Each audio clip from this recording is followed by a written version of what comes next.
دكتور عامية كل دكتور قام كان فرح شو وكا دكتور قيمته لينا صوت وكا صار كيس صوت كيس استعمال دونا استحمل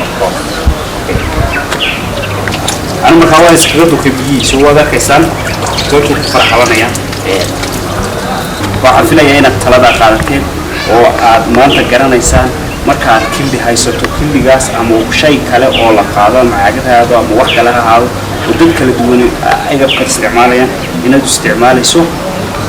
software taas waxaan filayaa inaad si fiican u fahanteen haddii halkan sare ay virus ka jiro oo software aad isticmaasho software isla markiiba waxaad samaynaysaa inaad أسبينكي مثله هذا شو يلا واقع صار بطورس سؤال بدر ما يبدو يسوي شيء يسوي دين يسحنه كورونا فيروس أي ما تحقق قاعدة دكتور كورنتانا بلابين برنامج كأنه قرتين نشوفنا وحدك halkani waa xarunta dalada dhalinyarada Soomaaliland ee Sooyo hadaba muxuu yahay doorka ay Sooyo ka ciyaari karto ka hortagga iyo la dagaalanka cudurka COVID-19 dalada dhalinyarada Soomaaliland heer qaran waxay ka mid tahay institutionada sida aadka ugu dadaalaya inay bulshada ka wacyi geliyaan xanuunkan daran adduunyada oo dhan saameeyay dalada dhalinyarada Soomaaliland heer qaran waxa ay baaq u diraysaa dhammaan bulshooyinka Jamhuuriyadda Soomaaliland iyadoo bulshooyinka ay noognahay inay dhalinyartu u badan tahay boqolkiiba 70 ilaa 75 tahay dhalinyarta waxaan ugu baaqaynaa maadaama inta xoog ee socota meelaha la isugu yimaanaya tagta ay iyaga u badan tahay in ay ka fogaadaan meelaha dadku isugu yimaanayaan tagistooda in ay dhowraan oo ay raacaan tilmaamaha iyo talooyinka iyo tusaalayaasha ay soo gudbinayaan dhakhaatiirtu iyo wasaaradda caafimaadku inay u hoggaansamaan go'aamada guddiga heer qaran ka hortaggan caabuqan coronavirus ay soo jeediyeen waxa aan bulshooyinka u soo jeedinaynaa in dadaalada guddiga ka hortagga lagu laro isxilqaan door bulsho oo isxilqaana maanta waxa halkan nala jooga Soomaaliland intii dib loo aasaasay waxa qalin jabiyay oo dal iyo dibadba ku soo bartay wax dhalinyaro aad u tiro badan aqoon-yahana oo dhakhaatiira waxaan maanta halkan ku marti qaadnay dhalinyarta brightka ee dhakhaatiirta mid kamida Dr. Mustafa Xuseen Maxamed oo aan jecel lahay inuu bulshada la wadaago arrimo ku saabsan xarunkan coronavirus sidee loo kala qaadaa sidee la isugu gudbiyaa astaamaha lagu gartaa muxuu yahay sidee looga hortagi karaa waxyaabahaas oo dhan doctorka ayaa dadka u gudbin doona waxaana tan ka mid tahay dadaalada ay dalada dhalinyarada heer qaran ee Jamhuuriyadda Soomaaliland Sooyo ugu jirto in ay ka qayb qaadato wacyigelinta xanuunkan aafeeyay dunida oo dhan dhaqaale ahaan iyo caafimaad ahaanba barnaamijka waxaa loogu martiyaa Dr. Mustafa Dr. Xuseen Xoog oo uu dalay dhakhtarkii weynaa ee Soomaaliland si fiican u garanaysan Dr. Mustafa wuxuu ka soo qalinjabiyay jaamacadda dalka Suudaan markaa Dr. Mustafa waxaan weydiin doonaa su'aalo badan oo ay dadku maskaxdooda ku hayaan ama isku weydiinayaan ku saabsan xanuunka coronavirus waxaan ku codsanaynaa inaad si taxaddar looga socotaan waayo su'aalo badan oo maskaxda ku haysaan وأما إذا هو كان سويه أيام دكتور كويدين دونا دكتور كان مركب سوريا والدكتور واحد سكون شهادة وحوي هاي حنوك COVID-19 الله صدق بسوي coronavirus disease 2019 وعذر كبلا ميد غياقدي سنة كلا وثنين سالي طبعا مجال ووهان إدارة تشاينا COVID-19 وحو كمية هي سلسلة حلونا أو كل عام فرنكا كان قوان تضوى كواصل اسكيل على coronavirus حنوكن سيدلو هورتي ولا حنوكن waxa lagu hortagi karaa in qofku uu gacmihiisa sameeyo muddo 3 ilaa 7 daqiiqo kuna meero ala yani shay ama saabuun ama alcoholic gel haduu helayo oo gacmihiisa muddo 3 ilaa 7 daqiiqo uu si u meero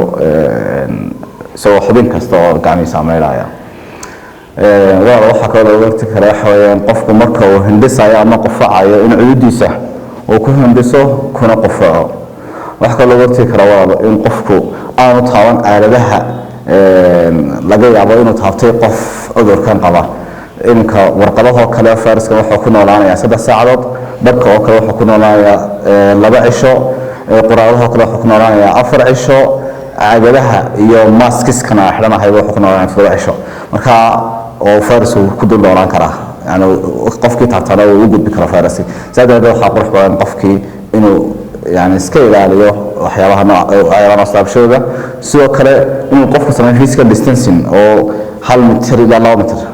yani talaabada 2 talaabo qofkii uu jirsado maadaama deegaanka kala duwan qofku inuu qabayn kale inuu maanta naftiisii uu safe side ka u dhigo oo dhinaca badbaado u dhigo sidoo kale waxa ugu wanaagsan in maanta muhiimka waxa weeyaan qofku inta uu karaayo inuu joogo gurigiisa isagoo wax muhiim u baahan u baxay ma yani inuu laasimo uu joogo gurigiisa farxadku sida soo qastay waxyaalo ugu muhiimsan qofku saameeyo biyo ku maadho ku farxasho waxaa jira dad yar oo aan haysan biyo ku filan ama ba saabuun baa heli karin ama dadriyo iyo kale oo meelo fog biyo iyo saabuun ku yeeriyo marka dadkaas oo kale sidee looga badbaadin karaa si ay ama maxay qaabka ugu wanaagsan ee dadkaas maxaad kula talinaysaa maanta waa maalintii dadkeenu ay iskarabsan lahaayeen kuwa haysta iyo bulshadeena kuwa ladan iyo xukuumaddeena ay u gurman lahayd dadkeena danyarta ee aan heli karin waxyaabaha priority-ga soo sheegtay wala waxa muhiim ah dadka noocaas ah aan heli karin inay helaan biyo ku filan oo ay gacmaha iskaga meelaan iyo saabuunihii iyo jelski alcohol jelkii maanta muhiimku ahaa qofku inuu ku taaqimiyo ku nadiifiyo gacmihiisa in wala gargaar degdeg ah xukuumad ahaan iyo shacab ahaanba aynu la gaarno doctor dad baa sanboor leh dad baa halka ku dhici kara marka qofka miisaan oo qofaana dadkiisa isbika qaadaya calaamadaha lagu garan karo uu kaga duwanaanaya hargabkii sanboorkii waxyaabihii kale ee dadku u sheegi karaysa way dadka wax badan iska ka khaldan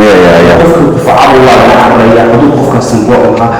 duwaa dowladda waa shaqeeya kaasi qof dadkii aan sheegi doonaa aan qayb ka mid dhibaato soo gaareen maxay yihiin calaamadaha dadka ku daawanaya aad bari karayso ee ku cabiri karayaan lagu garan karayo caabuqa COVID-19 dadka noocaas ee sanboor kale ama xilligan lagu jiro inuu waa gugi xilligan asan dadku hawada isbedesho oo dadku asan iska qof cabataa xilligan dadka duriga soo maraba سادة ورحمة الله بس species work أيوة قف كي مقرنا سا قف عاهم اللي سوا كد أركايا وتوا واحد من السن إن قفكو مركو هندسة أيوة أو قف أيوة سياقو شيء عوديس وكل هندسة مركو قف أو وقعت مرة نظيفة أو قشر شيء بدي سو استعماله مرة أنا مركو هندسة أيوة موقف أيوة ومرة باسي كل هندسة مركو قف سيدك كلاوي عليه وقول عليه سما وسكول عليه دكتور سؤال كلمة كان كودي مركو قفكو عاوقا كله حكم دوي هرجكي يحلل كله وقفكو قرن كله مكان عاوقا يحل calaamadaha lagu garanayo way badan yihiin waxa kamid ah walaalo qufac inuu qof yeesho xumo daran waxa kamid ah walaalo qofkii inuu yeesho neef qabad oo neeftu ku yaraato waxa kamid ah walaalo qofkii inuu yeesho shuban waxa kamid ah inuu qofkii uu dareemo daal oo tiredness uu dareemo waxyaabahaas noocaas waa calaamadaha waaweyn ee midka yani calaamadaha lagu garto COVID-19 haddii qofku iska arkan ay tahay inuu la xiriiro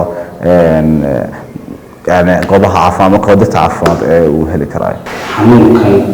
سيدي ليش كوكبيا أما سيدي لو حقائق. قف قبه أقدر كان COVID-19 إنه كوو قفعه أما كوو هندسة أو دروبس كيسي يكسو دارن وهذا هو حقائق كرا قف